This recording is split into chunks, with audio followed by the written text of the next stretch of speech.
ಮಂತ್ರಿಗಳನ್ನ, ಮಾನ್ಯ ಸಚಿವರುಗಳನ್ನ, ಗೌರವಾನ್ವಿತ ನಗರ ಶಾಸಕರನ್ನ, ಹಾಗೇನೆ ಗೌರವಾನ್ವಿತ ನಮ್ಮ ಮುದ್ದೇಬಿಹಾಳ ಶಾಸಕರು ಕೂಡ ಆಗಮಿಸಿದ್ದಾರೆ. ಪ್ರತಿಯೊಬ್ಬರನ್ನು ಹಾಗೇನೆ ಗೌರವಾನ್ವಿತ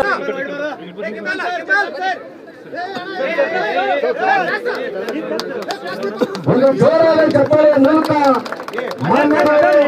ಲೋಕಾರ್ಪಣೆಗೊಳಿಸಿದ ಸಾಕ್ಷಿಗಳು ಮತ್ತೊಮ್ಮೆ ಜೋರಾದ ಚಪ್ಪಾಳೆಗಳ ಮೂಲಕ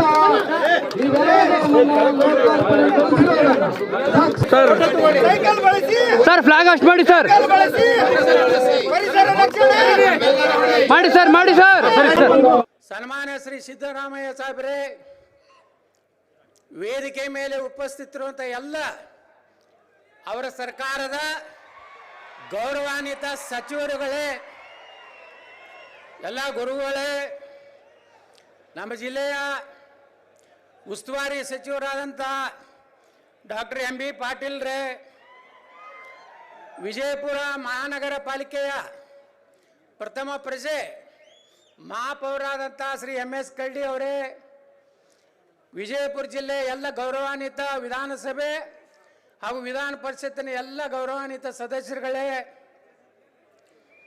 ಈ ಕಾರ್ಯಕ್ರಮದಲ್ಲಿ ಭಾಗವಹಿಸಿದಂಥ ಎಲ್ಲ ವಿಜಯಪುರ ಜಿಲ್ಲೆಯ ಮೂಲೆ ಮೂಲೆಯಿಂದ ಬಂದಂಥ ಎಲ್ಲ ನನ್ನ ಹಿರಿಯರೇ, ಅಣ್ಣ ತಮ್ಮಂದ್ರೆ, ತಾಯಂದ್ರೆ, ಪತ್ರಕರ್ತರೇ, ಮುದ್ದು ಮಕ್ಕಳೇ, ಮೊದಲನೇದಾಗಿ ವೀರರಾಣಿ ಕಿತ್ತೂರು ಚೆನ್ನಮ್ಮನವರ ಮೂರ್ತಿಯನ್ನು ಉದ್ಘಾಟನೆ ಮಾಡಿ ವಿಜಯಪುರ ಬಸ್ ನಿಲ್ದಾಣಕ್ಕೆ ನಮ್ಮ ವೀರರಾಣಿ ಕಿತ್ತೂರು ಚೆನ್ನಮ್ಮನವರ ನಾಮಕರಣವನ್ನು ಮಾಡಿದಂಥ ಕರ್ನಾಟಕದ ಮುಖ್ಯಮಂತ್ರಿ ಶ್ರೀ ಸಿದ್ದರಾಮಯ್ಯನವರಿಗೆ ವಿಜಯಪುರ ನಗರದ ಜನತೆ ವತಿಯಿಂದ ಉತ್ಪೂರ್ವಕವಾದಂಥ ಅಭಿನಂದನೆಗಳನ್ನು ಸಲ್ಲಿಸ್ತೇನೆ. ಅದಕ್ಕಾಗಿ ವಿಶೇಷ ಪ್ರಯತ್ನ ಮಾಡಿದಂಥ ನಮ್ಮ ಜಿಲ್ಲೆಯ ಉಸ್ತುವಾರಿ ಸಚಿವರಾದಂಥ ಡಾಕ್ಟರ್ ಎಂ.ಬಿ. ಪಾಟೀಲ್ರಿಗೆ ಮತ್ತು ನಮ್ಮ ಸಾರಿಗೆ ಸಚಿವರಾದಂಥ ಶ್ರೀ ರಾಮಲಿಂಗಾರೆಡ್ಡಿ ಅವರಿಗೆ ನಾನು ವಿಜಯಪುರ ಜಿಲ್ಲೆಯ ಜನತೆ ಪರವಾಗಿ ಹೃತ್ಪೂರ್ವಕವಾದಂಥ ಕೃತಜ್ಞತೆಗಳನ್ನು ಈ ಸಂದರ್ಭದಲ್ಲಿ ಸಲ್ಲಿಸ್ತೇನೆ. ಯಾಕಂದರೆ ಯಾರು ಒಳ್ಳೆ ಕೆಲಸ ಮಾಡಿರ್ತಾರೋ ಅವ್ರಿಗೆ ಅಭಿನಂದನೆಯನ್ನು ಹೇಳಬೇಕಾಗಿದ್ದು ನನ್ನ ಧರ್ಮ. ನನ್ನ ಸಂಸ್ಕಾರ ಏನು ಕಲಿಸಿದೆ ಅಂದರೆ, ಇವತ್ತು ಸಿದ್ದರಾಮಯ್ಯನವರು ಒಳ್ಳೆ ಕೆಲಸ ಮಾಡಿದಾಗ ಸರ್ಕಾರದ ಕಾರ್ಯಕ್ರಮದಲ್ಲಿ ಅವರಿಗೆ ಅಭಿನಂದನೆಯನ್ನು ಗೌರವ ಕೊಡುವಂಥದ್ದು ನನ್ನ ಧರ್ಮ ಮತ್ತು ಕರ್ತವ್ಯ ಅಂತ ನಾನು ತಿಳ್ಕೊಂಡಿದ್ದೇನೆ. ಇದಕ್ಕಾಗಿ ಯಾರಿಗೂ ಅಂಜುವ ಅವಶ್ಯಕತೆ ನನಗಿಲ್ಲ. ಮತ್ತು ನಾನು ಸಿದ್ದರಾಮಯ್ಯನವರೇ ಏಜೆಂಟ್ ಅಲ್ಲ. ಕೆಲವೊಂದು ಮಂದಿ ಹೊಯ್ಕೋತಾರೆ ನನ್ನ ಮ್ಯಾಗ ಸಿದ್ದರಾಮಯ್ಯ ಏಜೆಂಟ್ ಅಂತ. ನಾ ಎಂದೂ ಅವ್ರ ಬಳಿ ಹೋಗಿಲ್ಲ ಮುಖ್ಯಮಂತ್ರಿಗಳಲ್ಲಿ. ಆದರೂ ಒಳ್ಳೇದು ಮಾಡಿದಾಗ ಅವಾಗ ಕೆರೆ ತುಂಬ ಕಾರ್ಯಕ್ರಮ ಮಾಡಿದ್ರು. ಬೇಗಂ ತಲಾಬ್ ಕೆರೆಯಲ್ಲಿ ತಾವು ಮುಖ್ಯಮಂತ್ರಿ ಇದ್ದಾಗ ನಾ MLC ಆಗಿದ್ದೆ.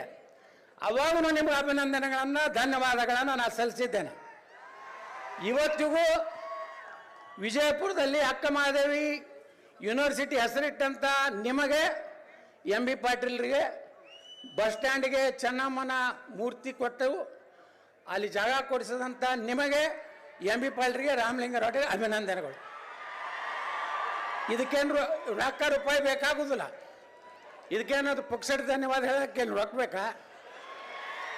ಅದ್ರ ಜೊತೆಗೆ ಇವತ್ತು ವೀರರಾಣಿ ಕಿತ್ತೂರು ಚೆನ್ನಮ್ಮನವರ ಬಗ್ಗೆ, ಅವ್ರ ಇತಿಹಾಸದ ಬಗ್ಗೆ ನಮ್ಮ ಜಿಲ್ಲಾ ಉಸ್ತುವಾರಿ ಸಚಿವರು ಹೇಳಿದ್ದಾರೆ. ನಾ ಹೆಚ್ಚು ವಿವರಣೆಗೆ ಹೋಗುವುದಿಲ್ಲ. ಆದರೆ ಇನ್ನೊಂದು ವಿಚಾರವನ್ನು ನಿಮ್ಗೆ ಹೇಳಬೇಕು. ಇಲ್ಲಿ ಸಂಗೊಳ್ಳಿ ರಾಯಣ್ಣನ ಪೂರ್ವಜರು ಬಿಜಾಪುರ ಜಿಲ್ಲೆ ಅವರೇ. ಇದೇ ಅತರ್ಗಾತ ಏನು ಕರಿತೀವಿ, ಹತ್ತರಿಕೆ ಅವರು ಅವ್ರ ಪೂರ್ವಜರು. ಅವತ್ತಿನ ಕಾಲಾನು ಆಗ ಅನಿವಾರ್ಯವಾಗಿ ನಮ್ಮ ಬಿಜಾಪುರ ಅಂದರೆ ಬರಗಾಲ ಇತ್ತು.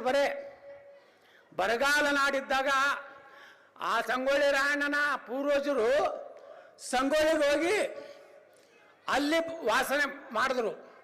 ಹೀಗಾಗಿ ಸಂಗೊಳ್ಳಿ ರಾಯಣ್ಣ ಭೂಮಿನೂ ಬಿಜಾಪುರದೇ ಅನ್ನುವಂಥದ್ದು ನಾವು ಎಂದು ನೆನಪಾರ್ಲಿಕ್ಕೆ ಸಾಧ್ಯ ಇಲ್ಲ. ತಾಯಿ ಮಗನ ಸಂಬಂಧ ಬರೇ ವೀರರಾಣಿ ಕಿತ್ತೂರು ಚೆನ್ನಮ್ಮ ಅಥವಾ ಸಂಗೊಳ್ಳಿ ರಾಯಣ್ಣ ಹೋರಾಟ ಅಡ್ಡೆ ಮಾಡಿಲ್ಲ. ಎಲ್ಲ ಜನಾಂಗದವರು ವೀರಾಣಿ ಕಿತ್ತೂರು ಚೆನ್ನಮ್ಮನ ವಿಶ್ವಾಸದ ಪಾತ್ರದಲ್ಲಿರುವಂಥ ಸುಮಾರು 7-8 ಜನ ಏನು ಥ್ಯಾಕ್ರೆ ಬಹುಶಃ ಜಗತ್ತಿನಾಲ್ಗ ಇವತ್ತು ಥ್ಯಾಕ್ರೆ ಒಬ್ಬ ICS ಇವಾಗ IAS ಇವಾಗ ICS ಆಫೀಸರ್ನ ಹೊಡೆದವ್ರು ಯಾರಪ್ಪ ಅಂದ್ರೆ ಅಮಟೂರು ಬಾಳಪ್ಪನವರು ವಾಲ್ಮೀಕಿ ಜನಾಂಗದವರು, ಸಂಗೊಳ್ಳಿ ರಾಯಣ್ಣ ಹಾಲಮತ ಸಮಾಜ, ಅದ್ರ ಜೊತೆಗೆ ಎಲ್ಲ ಸಮಾಜದವರು ಅದಾರ. ಒಡ್ಡರ ಎಲ್ಲಣ್ಣ ಅದಾನೆ, ಬಂಜಾರ ಸಮಾಜದವ್ರು ಅದಾರೆ. ಅದರ ಜೊತೆಗೆ ನೋಡಿ ಸಂಗೊಳ್ಳಿ ರಾಯಣ್ಣ ಎಷ್ಟು ಪುಣ್ಯಾತ್ಮ ಅಂದರೆ ನಮ್ಮದು ಕಾರ್ಖಾನೆಯ ಒಂದು ಕಷ್ಟದಲ್ಲಿದ್ದಾಗ ನಾನು ಮಾನ್ಯ ಮುಖ್ಯಮಂತ್ರಿಗಳು ಇಲ್ಲೇ ಅದಾರೆ, ನಾನು ಬೆಳಗಾವಿ ಅಧಿವೇಶನ ಹೋದ ವರ್ಷ ಮುಗಿಸ್ಕೊಂಡು ಸಂಗೊಳ್ಳಿ ರಾಯಣ್ಣನ ಒಂದು ಪವಿತ್ರವಾದಂಥ ಗಲ್ಲಿಗೇರಿಸಂಥ ಸ್ಥಳಕ್ಕೆ ಹೋಗ್ಬೇಕಂತ ನಾವು ಹೋದೆ.